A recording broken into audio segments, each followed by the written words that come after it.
उनको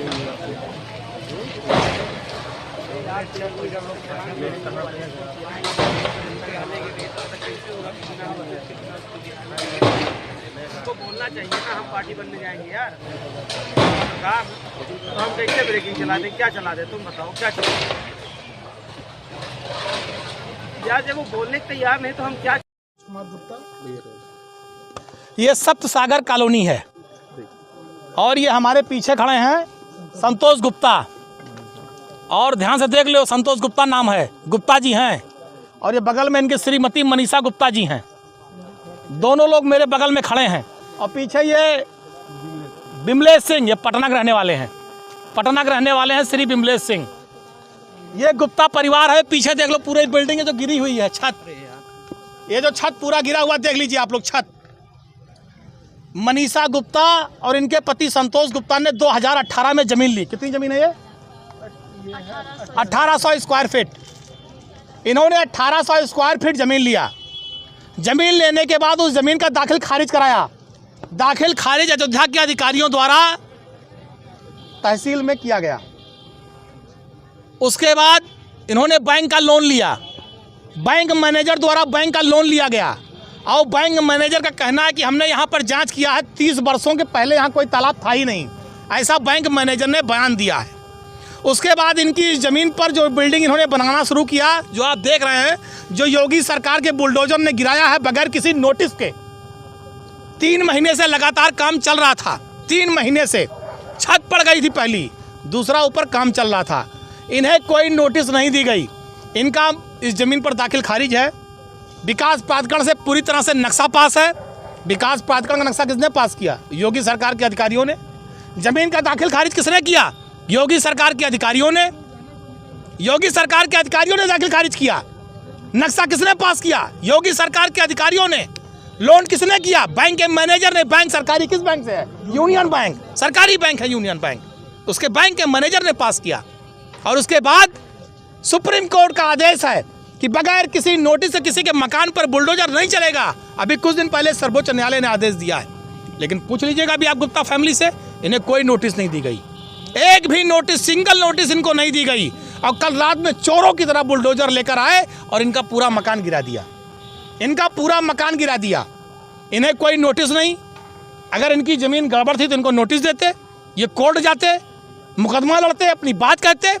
लेकिन ये तो हिटलर को फेल किए हैं भाजपा सरकार वाले, कि न कोई नोटिस देंगे, न कोई बात करेंगे, सीधे आएंगे बुलडोजर लेके मकान गिरा देंगे, जिसकी समाजवादी पार्टी निंदा करती है। क्या होना चाहिए? भारतीय जनता पार्टी की सरकार के जो ये अधिकारी हैं, जिन्होंने दाखिल खारिज कराया, जिन्होंने विकास प्राधिकरण से नक्शा पास कराया और जिन्होंने इसको गिराया बुलडोजर से, इन सब पर कार्रवाई होनी चाहिए। इन पर मुकदमा लिखा जाना चाहिए गुंडई का। इन पर मुकदमा लिखा जाना चाहिए मकान तोड़ने का। जितनी धाराएं लग सकती हैं सब पे मुकदमा होना चाहिए। और इन अधिकारियों से जुर्माना वसूल कर जितना गुप्ता फैमिली का नुकसान हुआ है उसकी भरपाई इन अधिकारियों के जेब से होनी चाहिए। ये हम लोग मांग कर रहे हैं। खून पसीने की कमाई से आदमी लोन लेकर मकान बनाता है, ईंटा गिट्टी मोरंग बालू सरिया लाता है, उसके बाद लेबर मिस्त्री का खर्चा अलग से देता है। ये भाजपा सरकार में वो लोग नहीं हैं जो गरीबों की ज़मीन को सस्ते में लेकर बेचकर पैसा कमा रहे हों। ये मध्यम वर्गीय लोग हैं, अपना 1-1 रुपया जोड़कर मकान बना रहे थे। लोग टूट जाते हैं घर बनाने में और तुम तरस नहीं खाते बुलडोजर चलाने में। योगी सरकार ने गरीबों पर, मकानों पर बुलडोजर चलाया। और ये बिमलेश सिंह पटना से आए हैं, करोड़ों की ज़मीन लिए हैं। इनका भी न कोई नोटिस, न कोई बयान, न कोई पर्चा, सीधे बुलडोजर। तो जो बुलडोजर की कार्रवाई है ये गलत है। तालाब पहले से अंकित है, इसलिए अंकित है। अगर अंकित था तो रजिस्ट्री कैसे हुई? दाखिल खारिज कैसे हुआ? तालाब पर विकास प्राधिकरण नक्शा कैसे पास किया? इन अधिकारियों को बर्खास्त करा जाना चाहिए। जिन अधिकारियों ने, भाई जब इनकी जमीन की दाखिल खारिज हो गई तो यानी ज़मीन सही है। अगर विकास प्राधिकरण का अधिकारी नक्शा पास कर रहा है इसका मतलब ज़मीन सही है। अगर बैंक उस ज़मीन पर लोन दे रहा है इसका मतलब ज़मीन सही है। इनके पास 3 प्रमाण पत्र हैं सही होने के। इन सारे अधिकारियों अगर ये गलत हैं तो सबसे पहले उत्तर प्रदेश के मुख्यमंत्री को चाहिए इन तीनों अधिकारियों को, जो तीनों हैं, सबको बर्खास्त कर दें और उनके ऊपर वो मुआवजा लगा दें। जितना इनका नुकसान हुआ सारा मुआवजा की भरपाई अधिकारियों के जेब से की जाए। वरना ये माना जाएगा कि भाजपा की सरकार गुंडाई कर रही है। जिसका मकान और ज़मीन चाहेगी, जो हमें कब्जा करेगी, वो परंपरा कायम की जा रही है। पुरुषों का आदेश है। तो चेहरा क्या है? यही तो इनका चाल चलित चेहरा है। अगर ये कानून मानते होते, संविधान मानते होते, तो ये बुलडोजर चलता। ये कानून संविधान से ऊपर हैं। इन्हें सर्वोच्च न्यायालय के आदेश से कोई मतलब नहीं है।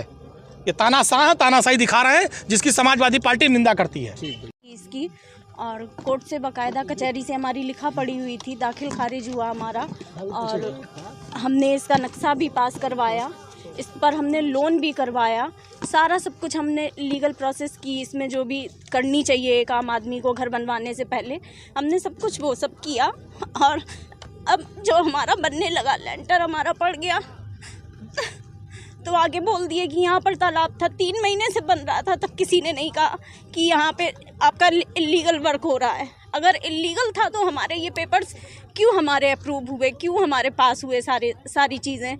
और अब जब हमारा बन गया, हमने अपनी सारी जीवन की कमाई लगा दी, तो आके हमारा गिरा दिया गया और हमें नोटिस भी नहीं दिया। कल एसडीएम सर आए थे, विकास दुबे थे, उनसे कहा, बहुत कहा कि सर हमको टाइम दे दीजिए थोड़ा सा, हमारे पास पेपर्स हैं। बोले नहीं, ये तो तालाब की ज़मीन है, हम 1 मिनट नहीं देंगे। और बस उन्होंने कोई बात नहीं सुनी, बस सीधे गिरवा दिया इसको। तो हम हाई कोर्ट में जाएंगे। हमारे पास जब सारे लीगल पेपर्स हैं तो हम किसी से डरेंगे नहीं, किसी से पीछे नहीं हटेंगे। हम हाई कोर्ट में जाएंगे और हमें इंसाफ चाहिए। हम योगी जी से, मोदी जी से यही कहते हैं कि हमको इंसाफ चाहिए। हमें हमारी जब ज़मीन अगर गलत होती तो फिर क्यों हमारे ये सारे पेपर्स पास हुए, क्यों हमारे हुए, उनकी सबकी कार्रवाई होनी चाहिए, सबकी जांच होनी चाहिए। पूरी हम जांच की मांग करते हैं कि सारा हमारी इसकी जांच हो, तहकीकात हो और हमारे पेपर्स चेक किए जाएं, सब कुछ देखा जाए और जो भी हमें न्याय। मनीषा गुप्ता। आप परिवार से मिले हैं, क्या सेवा दी आपने? देखिए, ऐसा है, ये मर्यादा पुरुषोत्तम राम की धरती, जहाँ से प्रभु श्री राम की मर्यादा, जिसमें यह है कि इनके राज में किसी को किसी प्रकार की कोई तकलीफ नहीं, दैविक दैविक भौतिक तापा, राम राज का हुनम व्यापा। आज जब उत्तर प्रदेश में आदरणीय योगी बाबा प्रदेश के हमारे मुख्यमंत्री और माननीय मोदी जी इस देश के प्रधानमंत्री है, डबल इंजन की सरकार, लेकिन आज देख रहे हो अन्याय अत्याचार की सारी हद तोड़ दी गई है। ये मर्यादा पुरुषोत्तम राम की धरती है। यहाँ पर आप देख रहे हो इनको उजाड़ा गया है, देख रहे हो पूरी तरह से उजाड़ा गया है। इसकी पत्नी पीजीआई से इलाज चल रहा है, हार्ट का बहुत बड़ा है, बेहोश हो जाती है, और ससुर का इलाज है पूरा। और पूरी जब से ढाया गया है किसी ने पानी तक नहीं पिया है, भूखे हैं, धरने पे बैठे हैं। इससे बड़ा अन्याय नहीं हो सकता है। यो लोकसभा का सदन चलते ही पहले दिन ही मैंने ये सवाल उठाया था कि अयोध्या में लोगों को उजाड़ा जा रहा है, हम लोग उनको बसाने का काम करें। आवाज जीता जाता है उदाहरण है, इनके साथ अन्याय हुआ है। इस लड़ाई को हम लोग लड़ेंगे। कल जिलाधिकारी से 10 बजे परिवार के साथ मिलेंगे, उनके सब कागजात दिखाएंगे, दाखिल खारिज हुआ है, बैनामा हुआ है, नक्शा पास है, बैंक से लोन है, सारा कानूनी प्रक्रिया एडाप्ट करने के बाद ही मकान कर्जा से बना है और इसको ढा दिया गया। तो इससे ज्यादा जुर्म अत्याचार भारतीय जनता पार्टी योगी के राज में क्या हो सकता है? ये हद तोड़ दिया है। हम समाजवादी पार्टी के लोग इसको न्याय दिलाएंगे, सत्याग्रह करेंगे और इनको मुआवजा दिलाएंगे। अन्याय